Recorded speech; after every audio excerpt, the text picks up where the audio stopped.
여러분, 지금부터 들려드릴 이야기는 믿기 어려우실 겁니다. 53세 평범한 주부 연우의 이야기인데요. 어쩌면 여러분 주변에서도 일어날 수 있는 너무나 현실적인 이야기입니다. 20년 결혼, 금실 좋은 부부, 그리고 평생의 친구라 믿었던 남자. 하지만 때로는 가장 가까운 사람이 가장 위험한 적이 되기도 합니다. 오늘 밤 화려한 결혼기념 파티장에서 벌어진 일은 한편의 완벽한 스릴러였습니다. 사랑인 줄 알았던 게 계산이었고 우연인 줄 알았던 게 치밀한 계획이었다면, 그리고 그 모든 진실이 200여 명의 하객들 앞에서 낱낱이 폭로된다면, 자, 그럼 2달 전 그 조용한 목요일 오후부터 차근차근 들어보시죠. 연우는 53세, 평범한 전업주부였습니다. 20년을 함께한 남편 민호와 큰 무리 없이 살아왔죠. 그런데 민호의 임원 승진이 코앞에 다가오면서 집안 풍경이 달라지기 시작했어요. 새벽 6시에 나가서 밤 11시에 들어오는 남편. 정성스럽게 차린 밑반찬들은 날마다 그대로 굳어갔습니다. 텅 빈 식탁에서 혼자 저녁을 먹을 때의 그 쓸쓸함. 중년 여성이라면 누구나 한 번쯤 겪어봤을 그 시간들이었죠. 그 빈자리로 가장 먼저 들어온 이름이 있었습니다. 남편의 대학 동기 최준석. 48세 건설회사 이사. 특유의 유머와 세심한 배려로 소문난 남자였어요. 연우 씨, 오늘도 혼자 드시네요? 민호 그 녀석, 정말 일밖에 모르는 바보예요. 처음엔 그저 친구의 아내를 챙기는 자연스러운 호의인 줄 알았습니다. 가끔 좋은 반찬을 갖다 주기도 하고, 무거운 짐이 있으면 도와주기도 하고, 그런 평범한 친절 말이에요. 하지만 시간이 지나면서 뭔가 달라지기 시작했어요. 그의 관심이 점점 더 구체적이고 개인적으로 변해갔거든요. 연우 씨는 어떤 음악 좋아하세요? 요즘 뭐 읽고 계세요? 결혼 전엔 어떤 꿈이 있으셨어요? 이런 질문들이 나쁜 건 아니었어요. 오히려 남편도 오랫동안 묻지 않았던 것들이었죠. 언제부터인가 민호는 저를 민호의 아내로만 봤지 연우라는 개인으로는 보지 않았던 것 같거든요. 그래서일까요? 준석의 관심이 점점 달콤하게 느껴지기 시작했습니다. 그 목요일은 유난히 비가 많이 왔어요. 하루 종일 후두둑 창문을 두드리는 빗소리가 마음을 더 외롭게 만들었죠. 평소보다 일찍 문을 닫은 단골 카페에서 준석과 마주 앉았습니다. 창가 자리였는데 네온 사인이 빗물에 반사되어 온 세상이 흔들리는 것 같았어요. 연우 씨. 준석이 조심스럽게 입을 열었습니다. 요즘 많이 힘드시죠? 표정에 다 써 있어요. 그 말에 울컥했어요. 언제부터인지 남편은 제 표정을 읽어주지 않았거든요.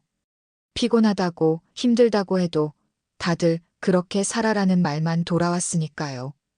그만 애쓰면 안 돼요? 우산 끝에서 떨어진 물방울이 제 손등을 적셨을 때 준석이 조용히 제 손을 덮었어요. 그 순간 저는 저항하지 않았습니다. 아니, 저항하고 싶지 않았어요.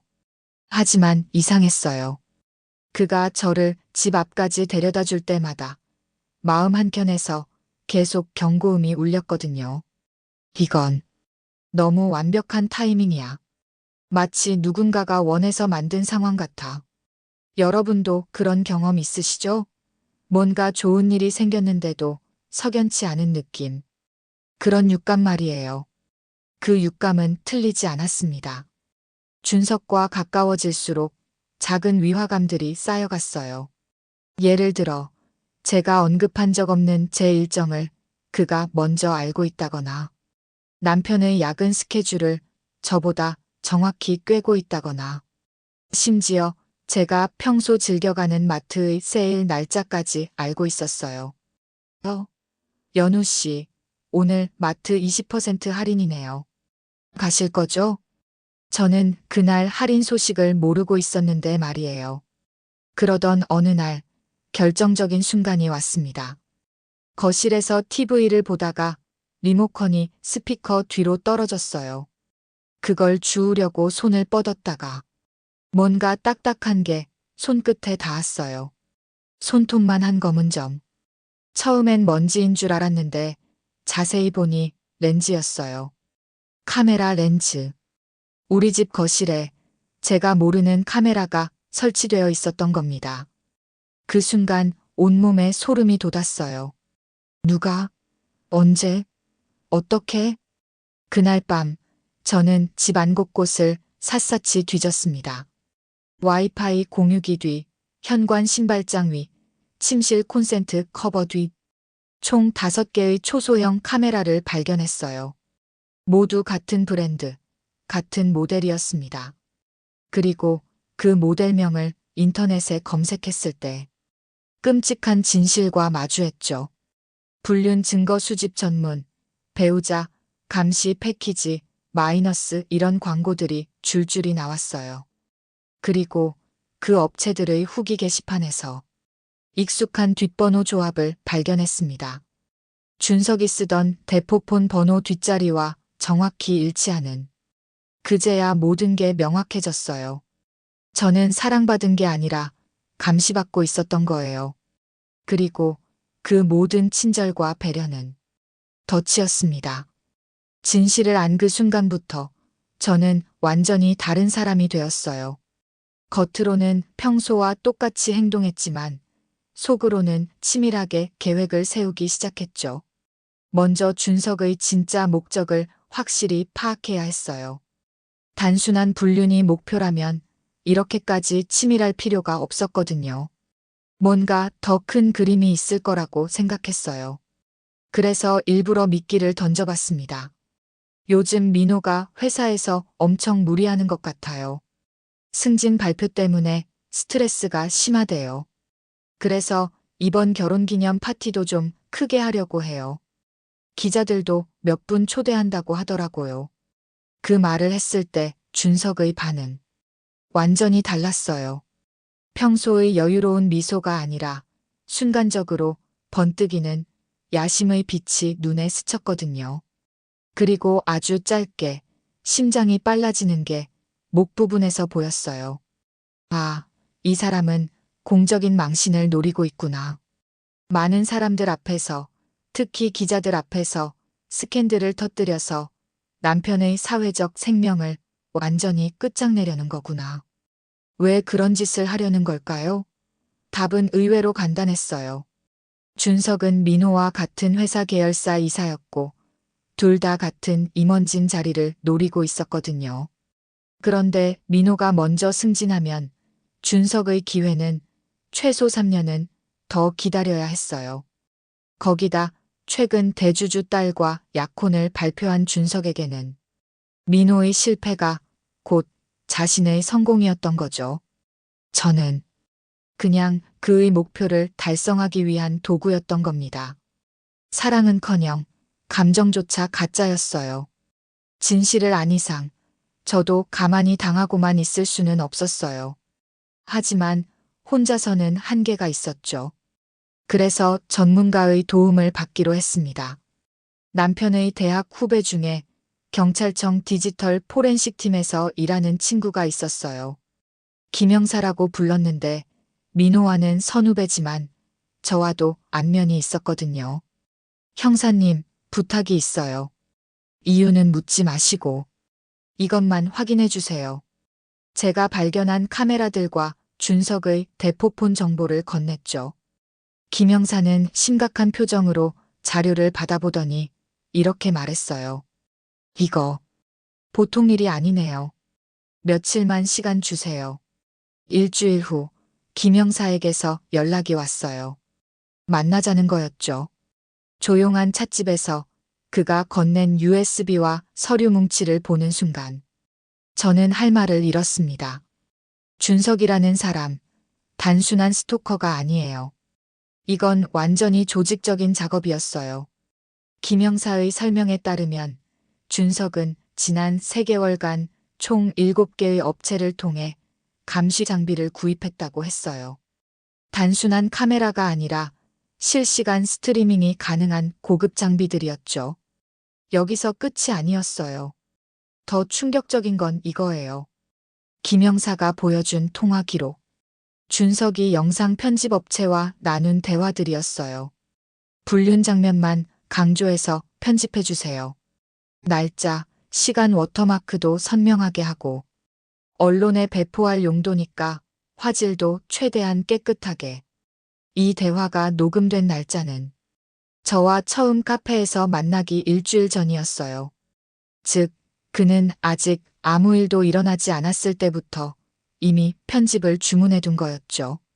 그런데 여기서 반전이 있었어요. 하지만 실제 촬영된 원본 영상들을 보면 연우 씨는 끝까지 선을 넘지 않으셨더라고요. 손이 닿기 직전에 피하시고 위험한 상황에서는 항상 먼저 자리를 뜨시고 마치 본능적으로 위험을 감지하신 것 같아요. 김 형사가 보여준 원본 영상 속의 저는 생각보다 현명했어요. 마음은 흔들렸지만 몸은 끝까지 거부하고 있었거든요. 양심이 저를 지켜준 거였죠. 그런데 문제는 편집본이에요. 준석이 주문한 영상은 원본을 교묘하게 편집해서 마치 실제로 불륜이 일어난 것처럼 보이게 만들었어요. 앞뒤 맥락을 자르고 각도를 조작하고 타이밍을 바꿔서 소름이 돋았어요.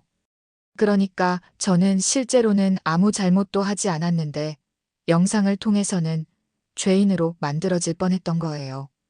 이제 저도 움직일 때였어요. 하지만 감정적으로 대응하면 안 됐죠. 준석처럼 치밀하게, 더 정교하게 계획을 세워야 했어요. 첫 번째 단계는 증거 보전이었습니다. 준석이 설치한 모든 카메라를 그대로 두되 제가 추가로 역감시 장비를 설치했어요. 그가 저를 찍는다면 저는 그가 저를 찍는 것을 찍는 거였죠. 두 번째는 함정 파기였어요. 준석이 기대하는 상황을 일부러 만들어주는 거였죠. 하지만 제가 주도권을 가지고 말이에요. 준석 씨, 내일 시간 있으세요? 좀 답답해서. 드라이브나 할까요? 그가 제안하기를 기다리는 대신 제가 먼저 제안했어요. 장소도 제가 정했고 시간도 제가 정했어요. 호텔 라운지였는데 일부러 CCTV가 많은 곳을 골랐죠. 만나서는 평소보다 더 다정하게 굴었어요. 그의 손에 제 손을 살짝 겹치기도 하고 가끔 웃으면서 어깨에 기대기도 하고 하지만 결정적인 순간에는 항상 한 발 물러섰어요. 아, 시간이 벌써 이렇게. 민호가 일찍 들어온대요. 그럴 때마다 준석의 표정에서 아쉬움과 함께 조급함이 스쳤어요. 마치 정해진 스케줄에 차질이 생긴 것처럼 말이에요. 그리고 저는 확신했습니다.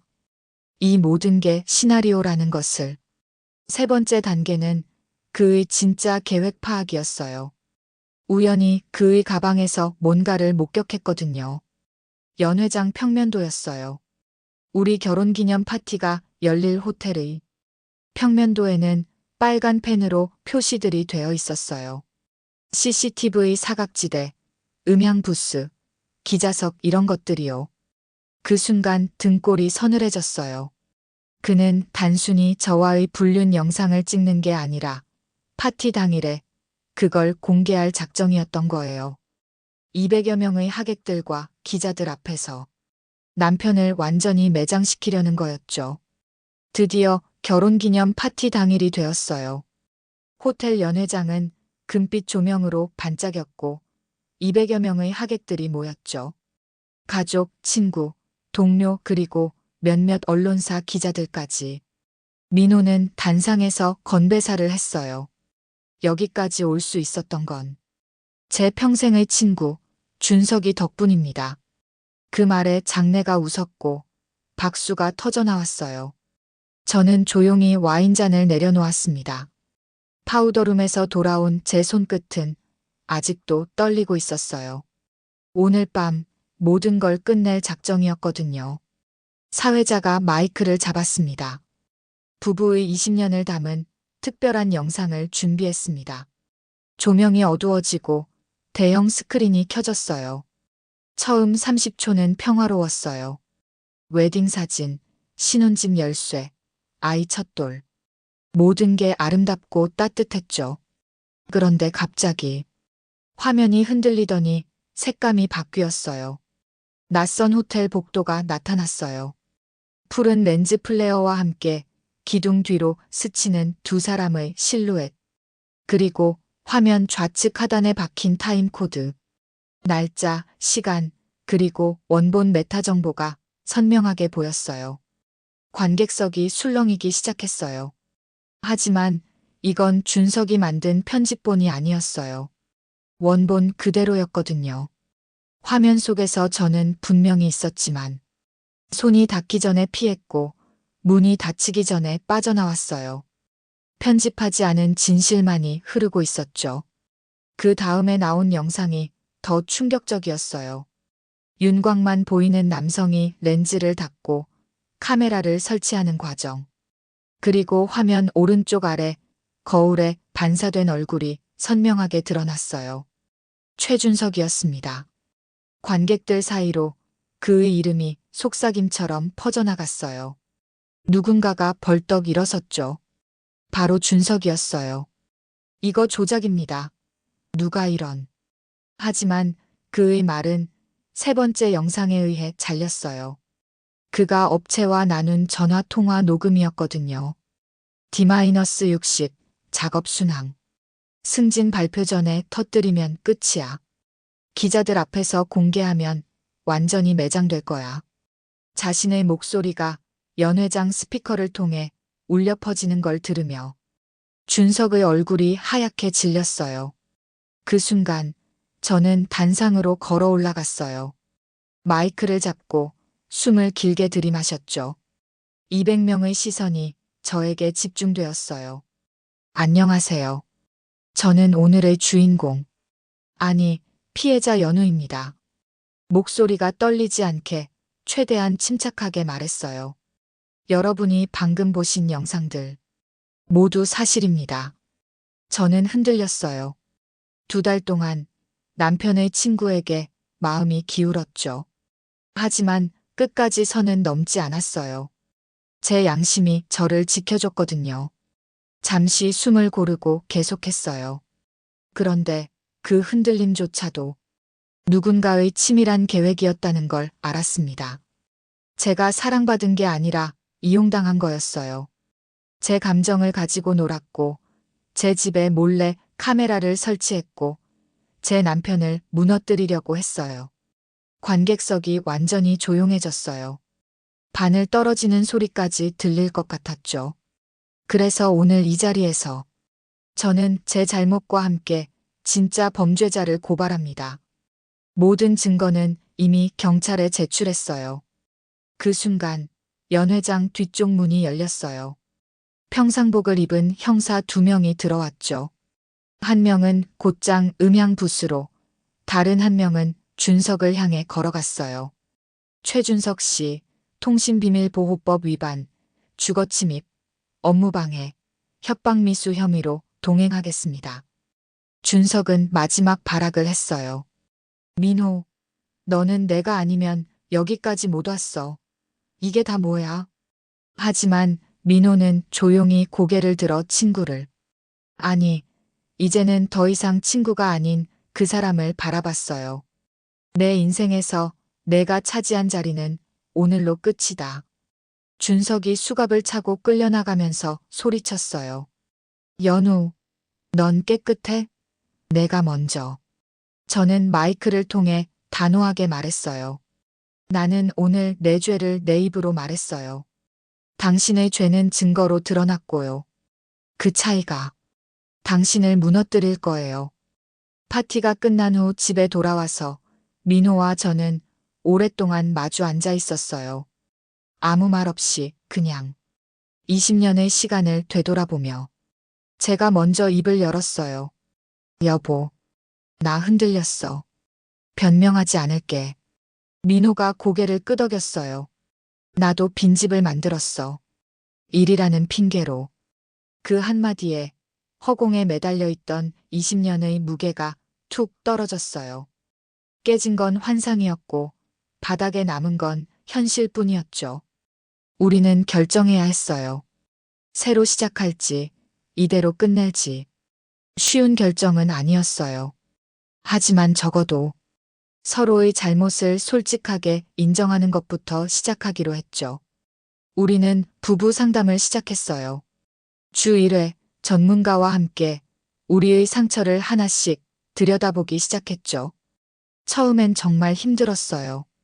20년 동안 쌓인 서운함, 무관심, 그리고 이번 일로 생긴 상처까지 말로 꺼내는 것만으로도 눈물이 났거든요. 당신은 언제부터 나를 연우가 아니라 민호 아내로만 봤나요? 당신은 왜 내가 힘들다고 해도 다들 그렇게 산다고만 했나요? 서로에게 묻지 못했던 질문들을 하나씩 꺼냈어요. 때로는 울었고, 때로는 화를 냈어요. 상담사 선생님은 그저 조용히 들어주셨죠. 한 달쯤 지났을 때 민호가 이런 말을 했어요. 당장 결론 내리지 말자. 우리에게 시간을 주자. 이혼도 아니고 화해도 아닌. 그냥 유예. 그게 비겁함이 아니라 책임이라는 걸 우리는 알고 있었어요. 그런데 어느 날 집 앞에 손편지 한 통이 놓여 있었어요. 발신인 이름도 주소도 없는. 편지를 열어보니 단 2줄이 적혀 있었어요. 그날 연회장에서 영상 틀어준 스태프였어요. 남의 집 부서지는 걸 너무 많이 봐서 이번엔 달라지길 바랐습니다. 아, 그 영상이 어떻게 상영될 수 있었는지 궁금했는데 누군가가 도와준 거였구나. 세상에는 이런 분들이 계시는군요. 자신의 이익과는 전혀 상관없는데도 그냥 옳은 일이라고 생각해서 도움을 주시는. 그 편지를 읽으며 생각했어요. 제가 무너지지 않을 수 있었던 건 저 혼자의 힘이 아니었구나. 어딘가에서 저를 지켜보고 응원해주는 사람들이 있었구나. 준석의 재판은 3개월 후에 열렸어요. 저도 증인으로 출석했죠. 법정에서 그는 끝까지 우연과 합의를 주장했어요. 연우 씨와는 서로 좋아해서 만난 거고 카메라는 단순한 호기심이었습니다. 하지만 증거는 거짓말을 허락하지 않았어요. 영상 편집 업체와의 계약서, 감시 장비 구매 기록, 그리고 결정적으로 그가 동료들과 나눈 대화 녹음까지. 민호 승진만 막으면 내 차례야. 불륜 스캔들 하나면 충분해. 판사님은 이렇게 말씀하셨어요. 피고인은 타인의 일상과 명예를 도구화하여 금전적, 사회적 이익을 꾀했습니다. 특히 피해자의 감정을 악용한 수법은 매우 악질적이라고 판단됩니다. 선고는 징역 6년이었어요. 그가 법정을 나가면서 저를 쳐다봤는데 그 눈에는 원망이 가득했어요. 하지만 저는 더 이상 죄책감을 느끼지 않았어요. 제가 한 일은 정당방위였으니까요.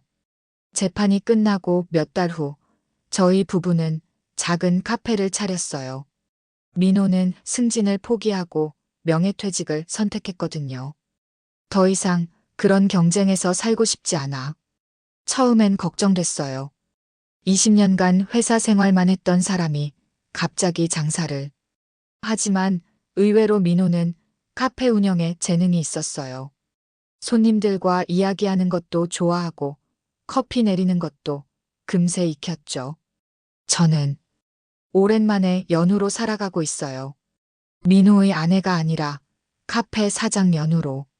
손님들이 사장님이라고 부를 때마다 새로운 기분이에요. 우리 부부 관계가 완전히 회복됐다고 말할 수는 없어요. 아직도 조심스러운 부분들이 있거든요. 하지만 서로를 속이지는 않아요. 그게 가장 큰 변화인 것 같아요. 그런데 놀라운 일이 또 있었어요. 준석의 재판 기사가 나간 후에 비슷한 피해를 당한 다른 여성들이 연락을 해왔거든요. 저도 비슷한 일을 당했어요. 남편 직장 상사의 아들이었는데 제 경우는 시누이 남편이었어요. 상속 문제 때문에 모두 비슷한 패턴이었어요. 가정에 틈이 생겼을 때 자연스럽게 접근해서 감정을 이용해서 결국엔 그 가정을 완전히 파괴하려고 했던 저희는 작은 모임을 만들었어요. 피해자 지원 모임이라고 해야 할까요? 한 달에 한 번씩 만나서 서로의 경험을 나누고 조언을 해주고 그 과정에서 알게 된 건데 이런 감정 조작 범죄가 생각보다 훨씬 많다는 거였어요. 특히 중년 여성들을 타겟으로 하는 경우가 많고요. 외로움을 이용하고 가정의 갈등을 키우고 결국엔 돈이나 사회적 지위를 빼앗으려는 정말 치밀하고 악질적인 범죄들이요. 이런 일을 겪고 나니 다른 분들에게 꼭 전해드리고 싶은 말들이 있어요. 첫째, 너무 완벽한 타이밍은 의심하세요. 당신이 가장 외로울 때, 가장 힘들 때, 마치 천사처럼 나타나는 사람이 있다면 한 번쯤은 의심해 보세요. 물론 진짜 좋은 사람일 수도 있어요. 하지만 확인해 볼 필요는 있어요. 둘째, 당신의 사생활을 너무 많이 아는 사람을 경계하세요. 당신이 말하지 않은 일정이나 취향을 그가 먼저 안다면 어떻게 알게 됐는지 물어보세요. 셋째, 감정보다는 사실에 집중하세요. 사랑에 빠지면 판단력이 흐려지기 쉽죠. 하지만 냉정하게 생각해보면 이상한 점들이 보여요. 넷째, 혼자 해결하려 하지 마세요. 저도 전문가의 도움 없이는 불가능했을 거예요. 믿을 만한 사람에게 도움을 요청하는 것. 부끄러운 일이 아니에요. 재판 과정에서 밝혀진 준석의 진짜 모습은 정말 충격적이었어요. 그는 지난 5년간 총 12건의 유사한 사건을 저질렀다고 해요. 모두 승진이나 사업상 경쟁자들을 제거하기 위한 수법이었죠. 수법은 항상 비슷했어요. 먼저 타겟의 약점을 파악하고 그 약점을 이용해서 가정 내부로 침투하고 감시 카메라를 설치하고 스캔들을 조작해서 상대방의 사회적 생명을 끝장내는 거였어요. 그 중에는 실제로 가정이 파괴된 경우도 있었고 심지어 자살을 시도한 피해자도 있었다고 해요. 정말 끔찍하죠? 사람의 감정을 가지고 노는 게 이렇게까지 체계적이고 잔혹할 수 있다니. 그런데 더 무서운 건 그가 이런 짓을 하면서도 죄책감을 전혀 느끼지 않았다는 거예요. 오히려 자신이 똑똑하다고 성공한 거라고 생각했대요. 법정에서 그가 한 마지막 말이 아직도 기억나요. 세상은 원래 양육강식이야. 나는 그냥 좀 더 영리했을 뿐이야. 정말 소름 끼치는 사람이었어요. 그런데 이 모든 과정에서 저를 도와준 사람들이 또 있었어요. 첫 번째는 연회장 스태프였죠.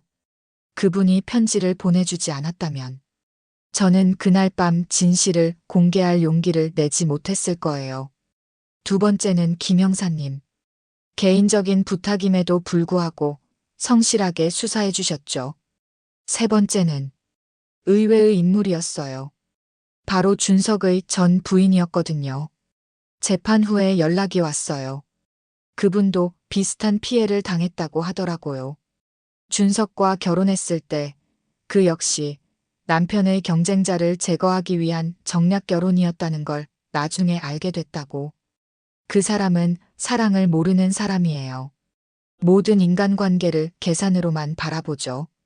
연우 씨가 무너지지 않아서 정말 다행이었어요. 그분의 증언도 재판에서 중요한 역할을 했어요. 준석의 상습성을 입증하는 결정적 증거가 됐거든요. 이 모든 일을 겪으면서 깨달은 게 있어요. 진짜 용기가 뭔지 말이에요. 용기는 두려워하지 않는 게 아니에요. 두려워하면서도 옳은 일을 하는 거예요. 그날 밤 연회장에서 마이크를 잡았을 때 저는 정말 무서웠어요. 200명 앞에서 제 치부를 고백하는 게 얼마나 부끄럽고 무서웠는지 몰라요.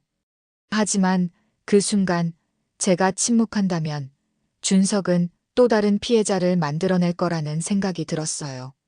그래서 용기를 냈죠.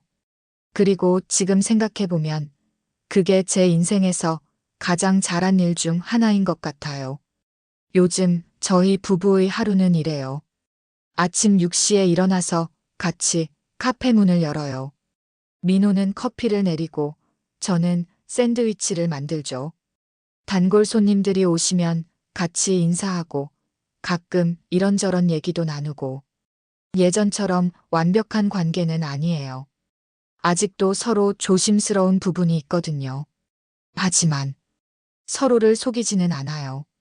힘들면 힘들다고 하고 화나면 화났다고 해요. 그리고 무엇보다 서로를 개별적인 인간으로 존중하려고 노력해요.